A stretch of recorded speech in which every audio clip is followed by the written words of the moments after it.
एक समय की बात है, एक बड़े हरे जंगल में एक छोटा कछुआ रहता था जिसका नाम था टिम्मी, और एक चंचल गिलहरी थी जिसका नाम था सैली।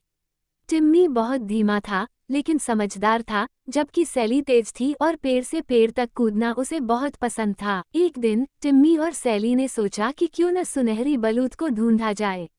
ये एक जादुई बलूत थी, जिससे जिसे भी मिले वो जंगल का सबसे खुश जानवर बन जाता। सैली बहुत उत्साहित थी। मैं इसे सबसे पहले ढूंढ लूंगी। मैं कितनी तेज हूँ, सैली बोलते हुए दौड़ पड़ी। टिम्मी ने मुस्कुराते हुए सोचा कि सिर्फ तेज होना ही सब कुछ नहीं होता।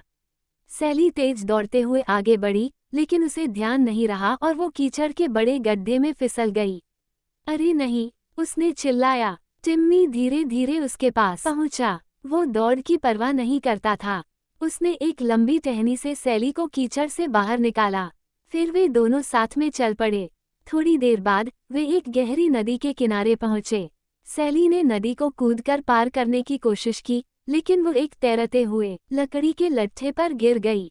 मदद करो टिम्मी, उसने पुकारा। टिम्मी ने नदी में कुछ पत्थर देखे और धीरे धीरे उन पर कदम रखते हुए नदी पार की और सैली की मदद की।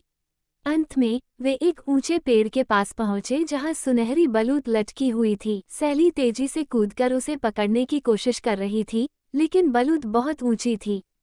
तब टिम्मी ने पत्थरों का ढेर बनाया और धीरे धीरे ऊपर चढ़ा। दोनों ने मिलकर सुनहरी बलूत को पा लिया।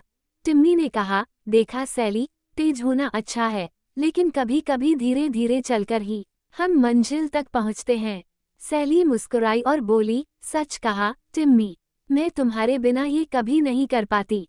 और उस दिन के बाद से टिम्मी और सैली सबसे अच्छे दोस्त बन गए और उन्होंने हमेशा एक दूसरे की मदद की, चाहे कोई भी तेज हो या धीमा।